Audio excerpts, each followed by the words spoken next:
Allez, je tire 200.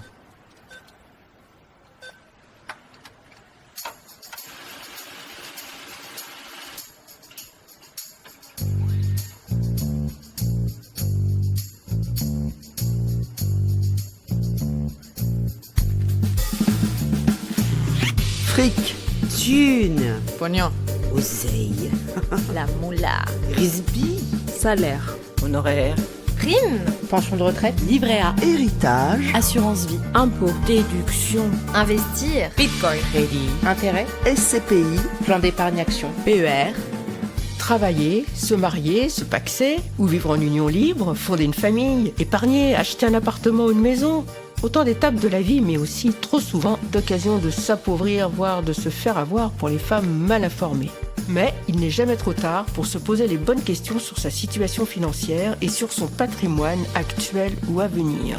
Et tant qu'il en est encore temps, mettre en place des stratégies d'épargne et d'investissement pour éviter de se réveiller un jour complètement fauché, voire spolié. Bien sûr, l'argent concerne les hommes comme les femmes. Mais dans ce podcast, nous avons posé un regard spécifique de femmes, de mères, de filles sur l'argent. On ne vous racontera pas pour la énième fois l'histoire de l'émancipation économique des femmes. Vous avez déjà lu partout que les femmes ont attendu 1965 pour avoir le droit d'avoir un chéquier à leur nom. En revanche, si ce que vous raconte votre banquier vous paraît obscur ou complexe, ce podcast est fait pour vous. On ne vous conseillera jamais d'acheter tel ou tel produit financier. On ne vous promettra pas non plus que vous pourrez prendre votre retraite à 35 ans fortune faite, mais nous vous aiderons à peser le pour et le contre avant de prendre une décision qui engage vos sous. Je suis Corinne Goldberger, journaliste. Tous les 15 jours, avec Thierry Oyon, auteur de Les filles osons parler d'argent, nous répondons avec pédagogie et sans tabou aux questions que se posent les femmes de toute génération sur leur argent, avec nos expertes et nos experts. Comme le dit souvent Thierry, pensez d'abord à votre peau. Alors maintenant qu'on s'est dit tout ça, parlons cash les filles. Vous le savez peut-être, nous sommes en pleine semaine du podcaston. Alors, qu'est-ce que c'est le podcaston ? C'est une super mobilisation de podcasteurs comme nous qui se mobilisent pour mettre en lumière une association de leur choix pendant une semaine. Et nous sommes fiers d'y participer comme plus de 1650 créatrices et créateurs de podcasts. C'est pourquoi nous repassons notre épisode sur le coût du cancer du sein pour mettre en lumière l'association Rose Up.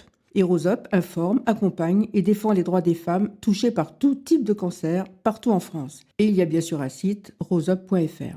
Une femme sur 8 développe un cancer du sein au cours de sa vie. Le cancer du sein tue environ 12 000 femmes en France chaque année. Mais quand il est détecté tôt, ce cancer guérit dans 9 cas sur 10. Alors, le cancer du sein, combien ça coûte vraiment aux femmes touchées ? Pour en parler, nous avions reçu Sandrine Mouchet, directrice de la rédaction et rédactrice en chef de Rose Magazine. Et depuis cet échange avec Sandrine Mouchet, il y a eu du nouveau. Une loi visant à améliorer la prise en charge des frais liés au cancer du sein a été votée. Elle a été saluée, on verra s'il y a de quoi, comme étant une avancée pour les femmes concernées. Les principales mesures, la loi prévoit tout d'abord une prise en charge intégrale des soins et dispositifs déjà prescrits et remboursables. Des exemples, les sous-vêtements adaptés au port de prothèses amovibles et le renouvellement de ces prothèses, ainsi que le tatouage du mamelon, à condition que celui-ci soit réalisé par un professionnel de santé dûment formé. Cette loi instaure en outre la création d'un forfait pour aider les femmes à financer certains achats prescrits non remboursables. Et si aucun exemple n'est précisé dans le texte, ce forfait pourrait concerner les crèmes, les vernis, les gels ou encore les manchons de compression qui permettent d'éviter le lymphodème du bras après l'ablation d'un sein, le fameux gros bras. Tout ça, ça coûte. Alors, qu'est-ce qu'on en pense ici ? Eh bien, bof, bof. D'abord, parce que le texte creuse les inégalités entre femmes atteintes d'un cancer. Les femmes atteintes d'un cancer de l'utérus, des ovaires, des trompes, les femmes en radiothérapie, quel que soit leur cancer, ont elles aussi besoin de soins qui ne sont pas intégralement remboursés. Bof, bof aussi parce que, tiens, en parlant de coût du cancer, la Ligue contre le cancer a publié les résultats d'une enquête édifiante. 56% des malades interrogés se considèrent insuffisamment informés sur l'aide financière dans l'accompagnement de leur prise en charge, ce qui montre un gros déficit d'information. Et vraiment bof bof, parce que de toute façon, au moment où je vous parle, les décrets d'application de la loi n'ont toujours pas été votés. Et s'ils ne sont pas votés, eh bien, la loi ne sera pas appliquée, c'est tout. Donc pour le moment, malgré les bravos et les likes, en fait, rien n'a changé. Et nous revenons à notre épisode. Bonjour Sandrine. Bonjour Corinne. Et bonjour Léo à la technique. Aujourd'hui, Thierry, mon fidèle complice de ce podcast, n'intervient pas dans cet épisode. Mais il le soutient à fond, évidemment. Alors Sandrine, avant de parler argent et de rentrer dans le vif du sujet. Qu'est-ce que c'est Rose Magazine ? Alors, Rose Magazine, c'est un magazine qui est destiné à toutes les femmes atteintes par un cancer quel qu'il soit. Quel qu'il soit. Oui, pas que cancer du sein. Mhm. Toutes les femmes atteintes de cancer. C'est un semestriel qui est diffusé, qui est offert, qui est gratuit et qui est diffusé dans tous les centres d'oncologie de France, les services d'oncologie des hôpitaux publics ou privés, certaines cliniques qui nous commandent, qui nous demandent, Oui. certains cabinets de radiologie aussi. Enfin bref, on essaye d'être vraiment diffusé un petit peu partout. Et en fait, il est affilié à l'association Rose Up, Oui. qui est une association qui a été fondée en 2011, comme le magazine d'ailleurs, et qui est là pour accompagner les femmes tout au long de leur parcours avec le cancer et jusqu'à un petit peu l'après aussi, puisqu'on accueille nos adhérentes dans des maisons pour leur prodiguer des soins, Les maisons leur proposer roses. des activités. Voilà, ce sont les maisons Rose Up à Paris et à Rose Bordeaux. Up. On n'oublie pas le Up. On n'oublie pas le Up. Des maisons Rose Up à Paris et à Bordeaux. Et par ailleurs aussi, la troisième mission de l'association, donc la première, c'est l'information via le magazine et le site internet où il y a un fil d'actu. La deuxième, c'est l'accompagnement à travers ces maisons. Et puis la troisième, c'est la défense des droits des patients. Important. Alors, donc, le cancer du sein, c'est une maladie en ALD, une affection longue durée. Donc, les soins lourds sont remboursés à 100% par la sécurité sociale. Mais beaucoup de femmes qui ont eu un cancer du sein témoignent que ce cancer leur a coûté, en fait, beaucoup plus cher que prévu. Alors, il y a plusieurs questions en une qui se posent là. D'abord, je voudrais qu'on fasse un petit point sur qu'est-ce qui est remboursé à 100%. Et avant même de parler de ce qui est remboursé à 100%, on peut peut-être rappeler ce que ça signifie rembourser à 100%. Ça ne veut pas dire forcément 100% de ce qui sort de notre poche. Bon, alors déjà, je vais reprendre le premier point que tu as abordé, Corinne. Effectivement, en France, on a cette chance quand même, il faut le souligner, c'est que quand on a une chimiothérapie, une radiothérapie, une thérapie ciblée, une immunothérapie, ou après les traitements pour éviter la récidive, et notamment dans les cancers du sein, l'hormonothérapie, on n'a même pas idée du prix que ça coûte parce qu'on ne paye rien. On paye là-dessus. rien. En revanche, effectivement, associé au cancer du sein, ou à d'autres cancers d'ailleurs, mais parlons du cancer du sein, il y a des dépenses, effectivement, qui vont arriver. On pense souvent que parce qu'on est en ALD, donc en affection longue durée, on va être remboursé et pris en charge à 100% de tous les frais associés au traitement du cancer. Et non. Eh ben non, voilà. Voilà. Alors, le 100%, qu'est-ce que c'est ? Eh ben, c'est le 100% du tarif conventionné de la sécurité sociale. C'est-à-dire Voilà. que la sécurité sociale, elle a un barème qu'elle négocie avec les partenaires, les représentants des personnels soignants, avec les hôpitaux, avec avec tout le monde médical. Et puis, elle fixe un barème et des tarifs, voilà. Et le 100%, c'est sur les tarifs qui ont été fixés. Donc, ça ne veut pas dire qu'elle va tout rembourser totalement aux personnes. Elle va rembourser à hauteur des 100% du tarif qu'elle a fixé. Qu'elle a fixé. Et donc, alors, quels sont les traitements et les dépenses annexes non pris en charge et qui forcent donc la patiente à payer de sa poche ? Est-ce que tu peux nous donner des exemples ? Alors, il y a beaucoup de frais qui arrivent en cascade, j'ai envie de dire, assez rapidement, d'ailleurs beaucoup plus rapidement que ce qu'on pense. En 2019, dans le rapport sociétal que fait paraître la Ligue contre le cancer, il était indiqué que 22% des patients diagnostiqués d'un cancer déclarer assumer des dépenses non prises en charge par la sécurité sociale dès le diagnostic de leur cancer. Dès le diagnostic, et donc ça comprend le cancer du sein. Ça comprend le cancer du sein, bien évidemment. Mais c'est quand même beaucoup. Et on s'en rend pas compte, en fait, que ça va arriver très, très vite. Et ça laisse souvent les personnes un petit peu démunies. Démunies. Alors, ça commence dès les consultations ou dès les premières chirurgies. Puisque si vous consultez un chirurgien, par exemple, qui pratique le tarif non conventionné, c'est-à-dire qu'il est en secteur 2, Voilà. ça peut être un radiologue aussi, ça peut être dès la Oui, première oui, radiographie. Je confirme. Qui est en secteur 2 aussi. Mhm, Les je radiologues confirme. peuvent très bien être en secteur 2. Vous allez payer un reste à charge. La consultation ne sera pas à 100% pris en charge par la sécurité sociale. Alors, ce qui va vous rester à payer peut être pris en charge derrière par la mutuelle, mais jusqu'à une certaine hauteur également, puisque la mutuelle, elle applique aussi des barèmes. Et par exemple, elle peut prendre un barème à 100% du tarif conventionné de la sécurité sociale. Oui. Donc, ça peut rembourser une partie, mais ça va peut-être pas tout rembourser. Voilà. Donc, Ouais. une bonne couverture de mutuelle n'est pas une couverture à 100% du tarif de la sécurité sociale. On estime qu'il vaut mieux augmenter sa couverture de mutuelle quand on est en cancer.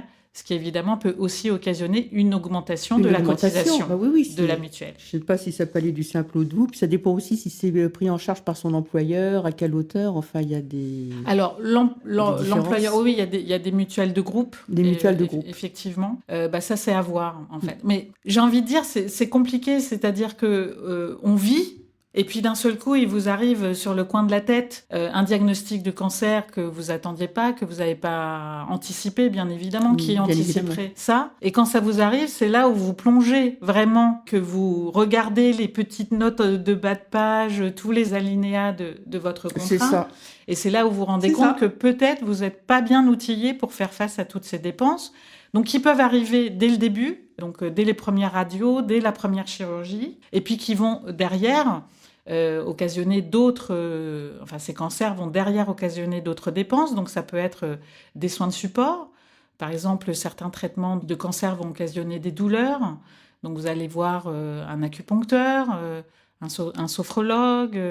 Tout à Vous fait. allez essayer de pallier en fait à ces effets secondaires. Secondaire. Vous allez perdre vos cheveux, vous allez avoir besoin peut-être d'une perruque, Une perruque, oui.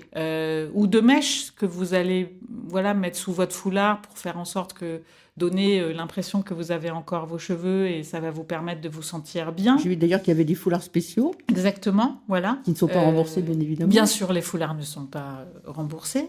Alors pareil, est-ce que la mutuelle les vernis, il y prévoit... a des vernis pour les ongles Oui, aussi oui, il y a des chimiothérapies, effectivement, qui On perd peuvent ses être... ongles qui C'est pas peuvent remboursé. produire une chute des ongles. Donc, effectivement, les vernis, ça va être un poste de dépense qui peut être important, parce que en socio-esthétique, qui sont donc les esthéticiennes spécialisées dans la prise en charge des pathologies notamment cancéreuses, vous diront qu'il faut changer son vernis tous les 4 à 5 jours.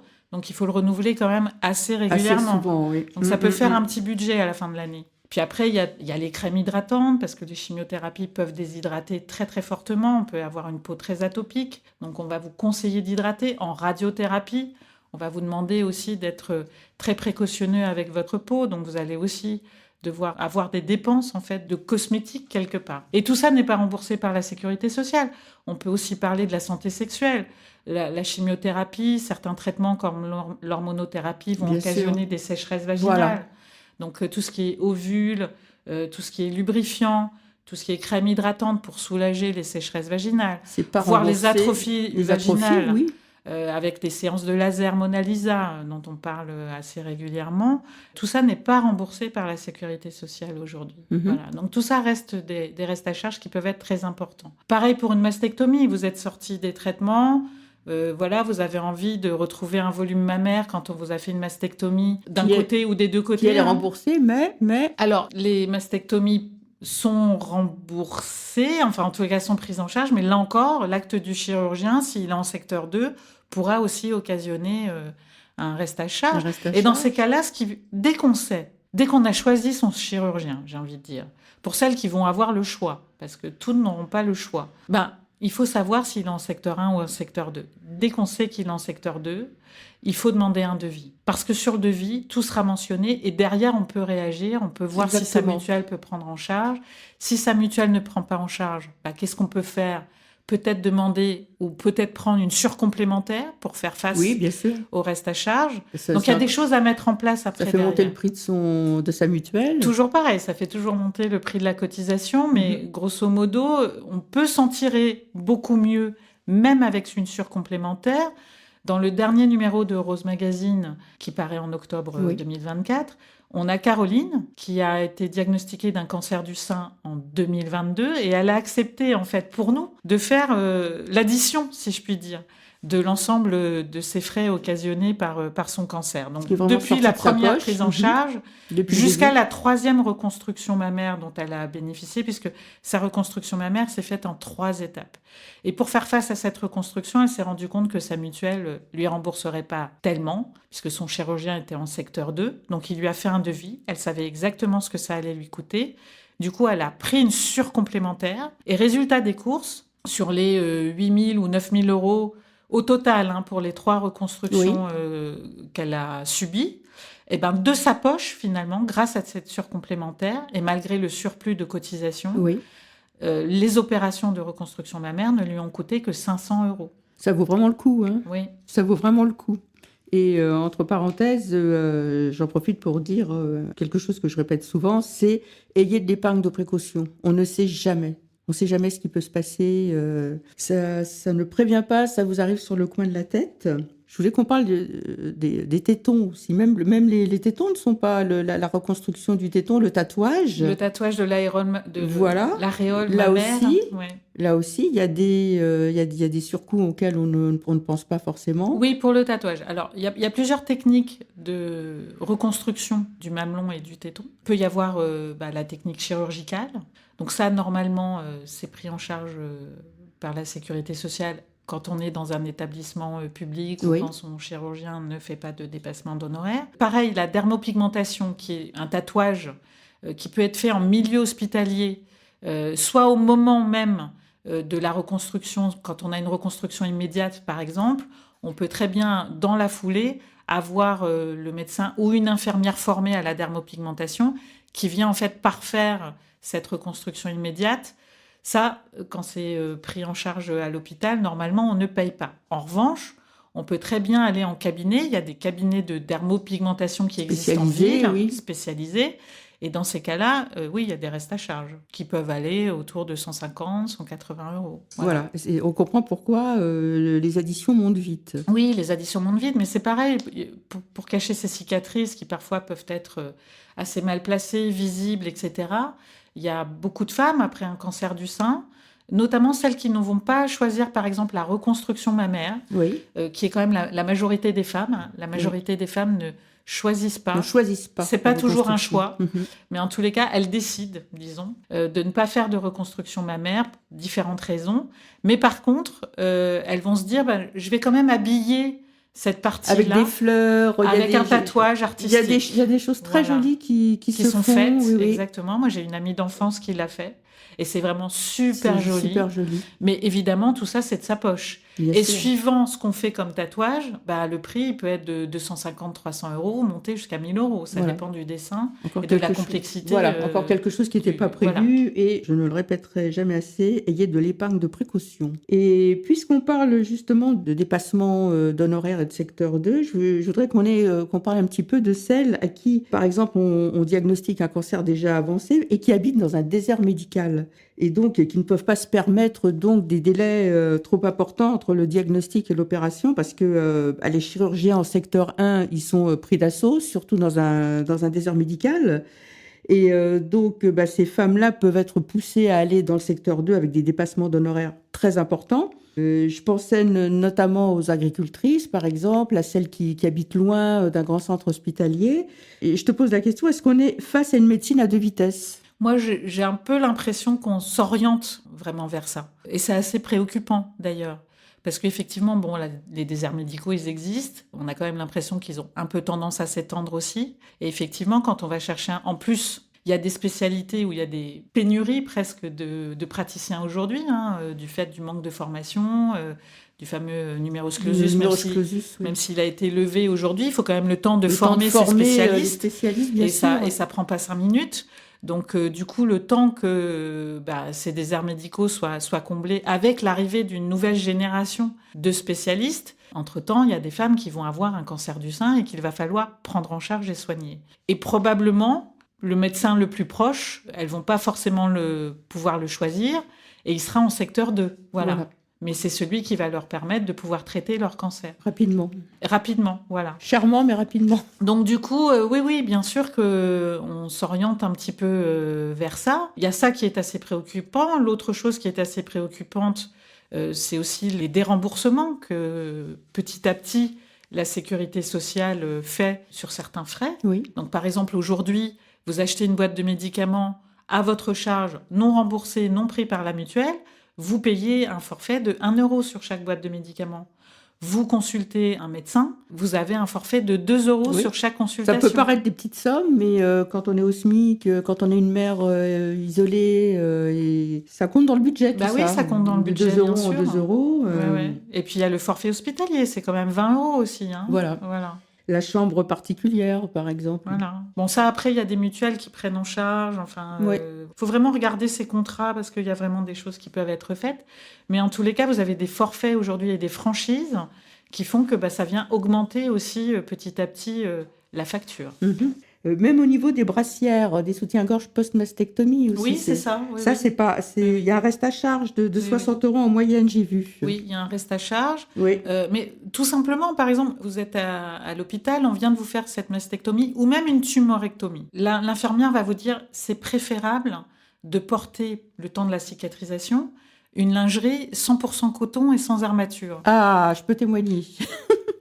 J'ai ramé pour trouver, et dans mon souvenir, j'ai même pas trouvé. J'ai fini par prendre un soutien-gorge en coton et j'ai enlevé les armatures, les baleines. Ah oui, non, mais c'est très dur à trouver, un soutien-gorge sans armature, en coton, dans sa taille. Si vous avez un peu de poitrine, c'est compliqué à trouver. Alors vous êtes là. Mais ça peut être un surcoût, parce que peut-être Bien que vous sûr. n'avez pas ça dans votre lingerie. Ben oui, bien sûr. Et du coup, voilà, vous allez être obligé d'en acheter un, ou C'est deux, ça. ou trois. Voilà. C'est ça.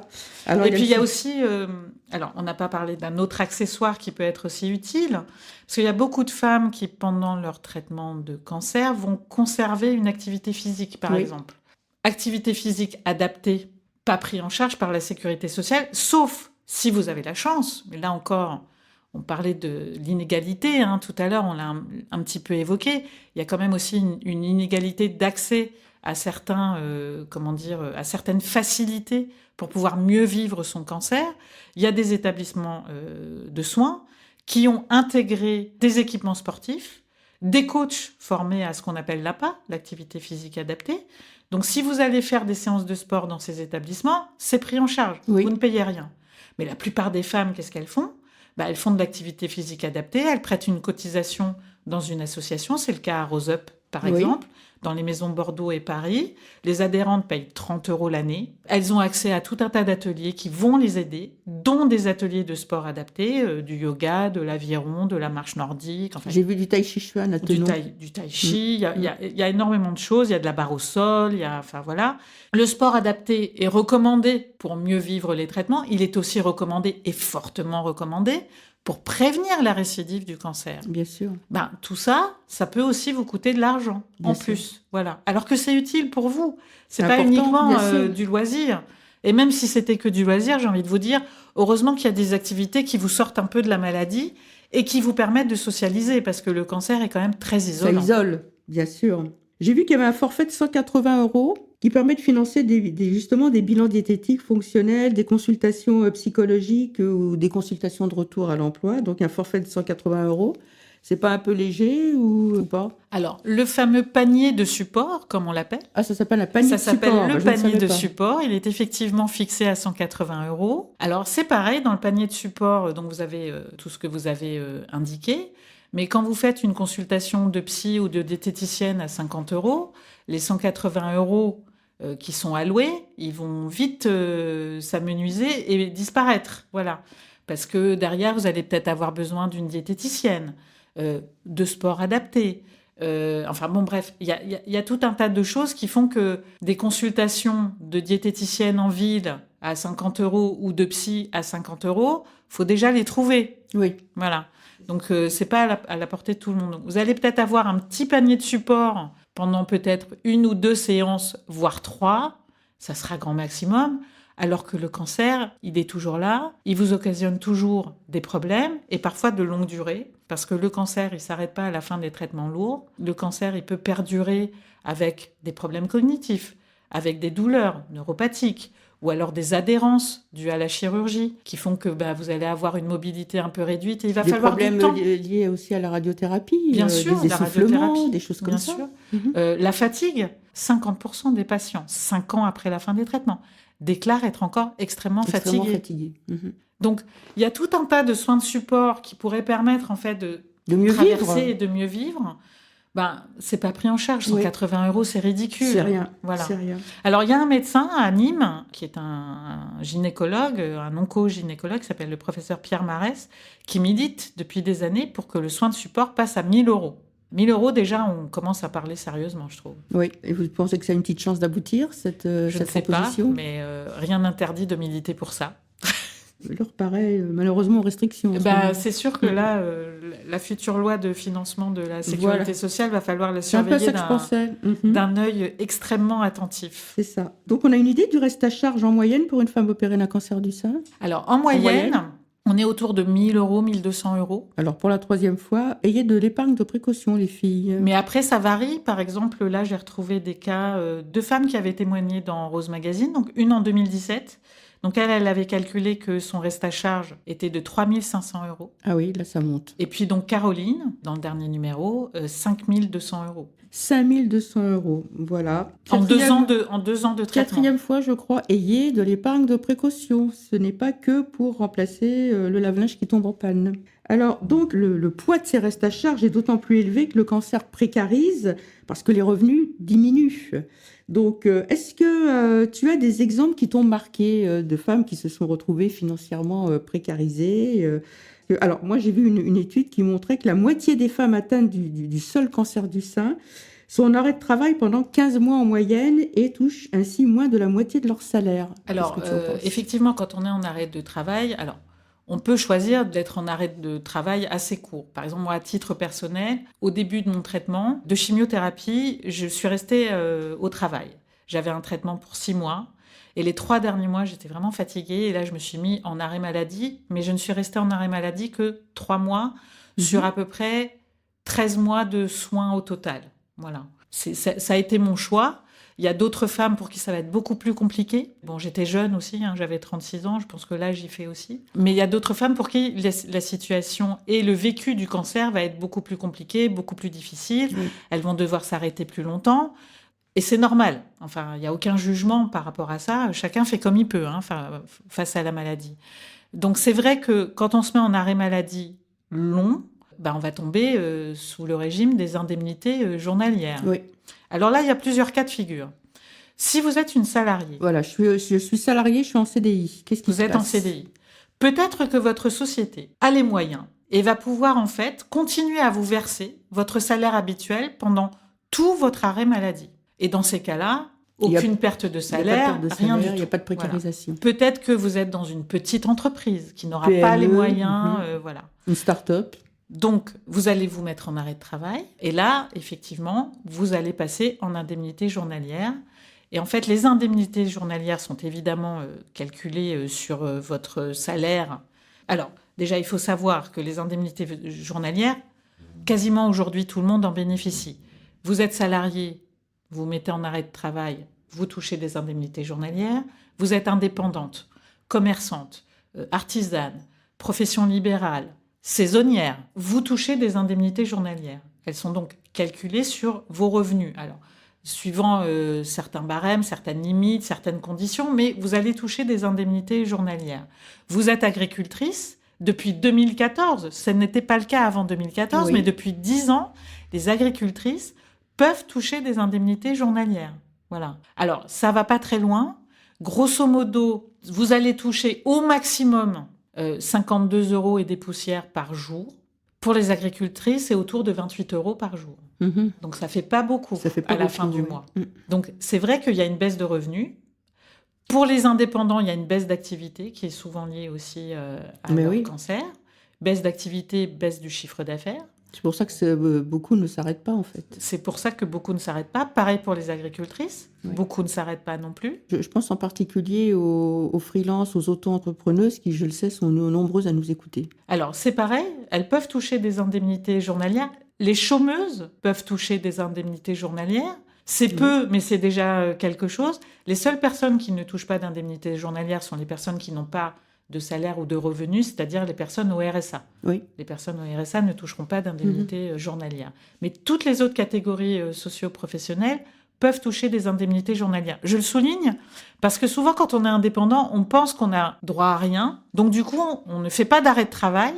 Donc, du coup, on ne sait pas qu'on a le droit à des indemnités journalières, en fait. Parce que pour toucher les indemnités journalières, il faut que la sécurité sociale, elle ait reçu votre arrêt de travail.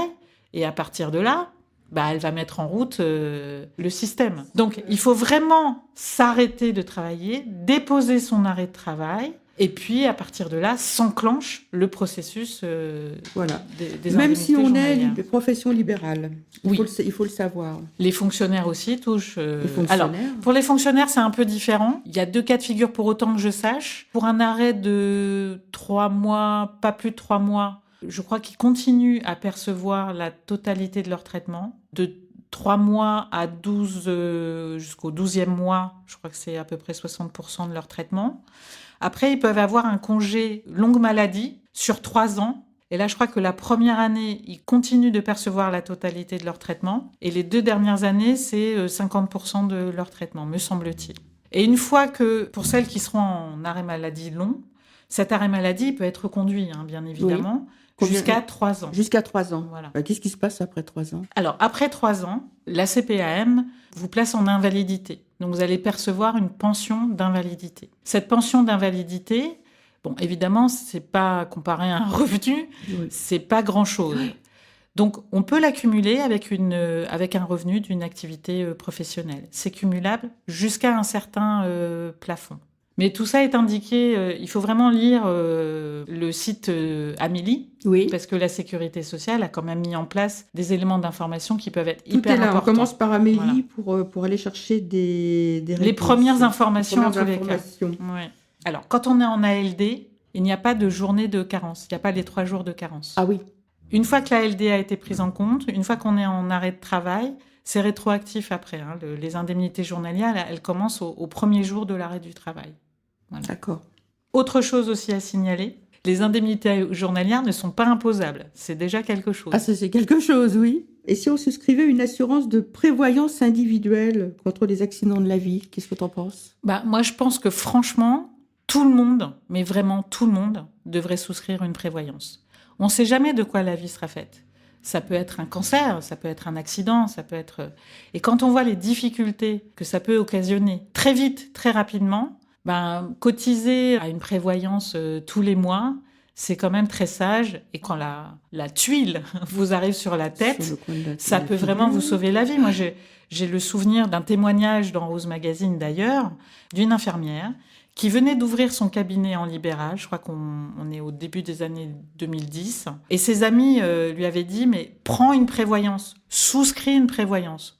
Elle était un petit peu réticente parce qu'évidemment, Ça va coûter. ça va lui coûter. Ça va s'ajouter à ses charges. Ça va s'ajouter à ses charges professionnelles. Donc, elle avait calculé que ça lui coûtait 300 € en plus par mois de prendre cette prévoyance. Ah oui, quand même. Elle l'a quand même fait. Oui. Elle l'a bien fait parce que finalement, elle a eu un cancer du sein. Et pendant les 3 ans de son arrêt de travail, elle a été totalement couverte. Alors, en plus, elle a eu la chance de trouver un remplaçant qui a pu faire fonctionner son cabinet pendant qu'elle était en arrêt maladie. Mais pendant son arrêt maladie, elle n'a pas eu de soucis de fin de mois. Voilà. Donc ça se réfléchit, ça se pense. C'est un investissement, mais ça peut valoir le coup. Ça peut valoir le coup. Personne n'est à l'abri d'une tuile. Non. Personne. J'apprends que j'ai un cancer du sein et j'avais des projets en cours, notamment des projets immobiliers.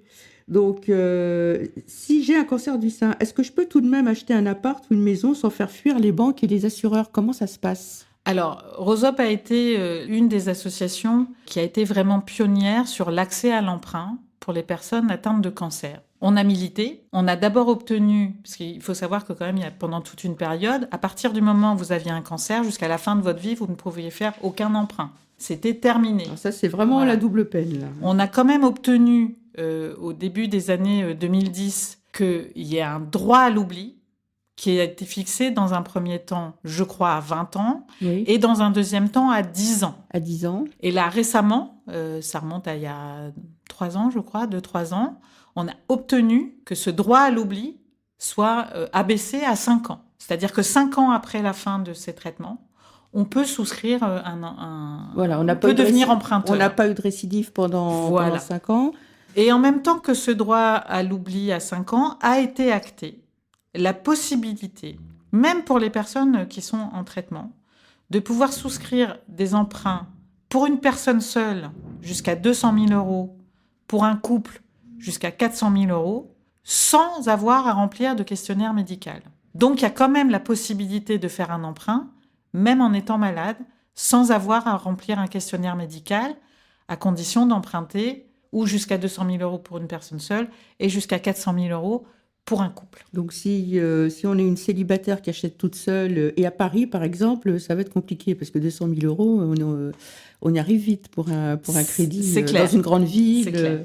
Alors quels conseils finalement on peut donner ou rappeler par rapport à tout ce qu'on a dit jusqu'ici pour que le coût financier du cancer du sein soit moins lourd? Alors, une des premières choses à faire, c'est que dès que vous êtes pris en charge dans un établissement de soins, il y a ce qu'on appelle les assistantes sociales. Ce sont les petites fées qui vont vous aider à démêler tous ces tracas financiers, mais aussi administratifs. Parce que ce qu'on a mis en évidence, c'est que finalement, il faut en savoir des choses pour arriver à faire face à tout ce qui va vous arriver pendant votre traitement de cancer du sein, et notamment à faire face à la cascade des dépenses. Parce que Cascade finalement, de dépenses et de paperasse c'est de la paperasse, qui va c'est des avec, dossiers à des remplir. dossiers. Oui, il faut surtout pas hésiter à pousser la porte de leur bureau, à prendre rendez-vous avec elles. Elles sont souvent surchargées. Dans le système de santé français, on est aussi en pénurie d'assistantes sociales, il faut le savoir. Et ben, Mais les ça vaut le assistantes coup. sociales, allez les voir. Voilà, allez les voir, elles sont là pour tout le monde, pas uniquement pour les personnes qui sont en situation déjà précaire avant la maladie. Voilà. Elles sont là aussi pour vous aider à tout moment et quelle que soit votre Absolument. situation Même financière. si vous n'êtes pas précaire vous-même, ces choses-là, c'est pareil, ça peut vous arriver, surtout si vous êtes indépendante. Donc, allez voir les assistantes sociales. Voilà, ce qu'il faut savoir aussi, c'est que la CPAM, la Sécurité sociale, a un service d'aide sociale. Alors là, c'est pareil, elles sont souvent surdébordées, mais dans chaque CPAM départementale, parce que les caisses sont départementales, vous avez un système d'aide sociale. Voilà. Il faut le savoir, parce Donc, que il faut comme le savoir. beaucoup de choses sont en ligne, on n'y pense pas forcément, parce qu'on ne rencontre pas les gens physiquement, on cherche de Exactement. l'information. Et je tiens à signaler aussi que l'URSSAF, dont dépendent les indépendants, a mis en place très récemment une plateforme pour les commerçants, les professions libérales, les artisans, enfin tout, pour les aider dans leur démarche auprès de l'assurance maladie, pour les aider à débloquer une situation, pour les aider à trouver la bonne information, etc. Cette plateforme, elle s'appelle, c'est très simple, Help, et c'est un service gratuit. Et donc, on rappelle aussi que le cancer du sein, on l'a dit au début, peut se traiter et se guérir dans 9 cas sur 10, surtout s'il est dépisté à un stade précoce. Donc, on rappelle qu'il faut commencer très jeune l'autopalpation.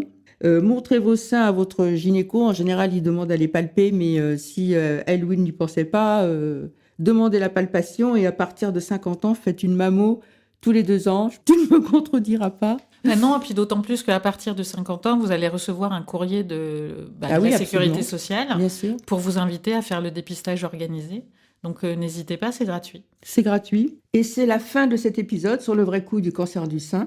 Merci Séverine Mouchet d'avoir participé à cet épisode et merci à nos auditrices et à nos auditeurs pour leur fidélité. On espère que vous avez appris plein de choses sur l'ALD, les restes à charge, les différences d'indemnisation selon le statut professionnel. Merci à notre partenaire Exant, cabinet de conseil spécialiste de la Silver Economy. Je rappelle le site exant.fr, exent.fr, et j'encourage tout le monde à visiter le site rosop.fr et aussi podcaston.org pour découvrir des centaines d'autres associations à travers d'autres excellents podcasts. C'est aussi l'occasion, si vous en avez la possibilité, de faire un don à l'association Rosop sur son site. Et si cet épisode vous a plu, n'hésitez pas à le partager à partir de votre appli Spotify, Apple Podcast, Deezer ou YouTube. Abonnez-vous à notre podcast, n'hésitez pas à nous laisser des commentaires et des étoiles. Parlez-en à votre mère, à vos copines, à vos collègues, à votre fille. Vous pouvez aussi retrouver les conseils de Thierry dans les livres qu'il a coécrits. Les filles osons parler argent chez Duno et aussi l'argent au féminin aux éditions Ellipse. Vous pouvez également nous contacter via LinkedIn et par notre compte Instagram Argent Pardon Cache les filles. Et on vous dit à bientôt pour un nouvel épisode.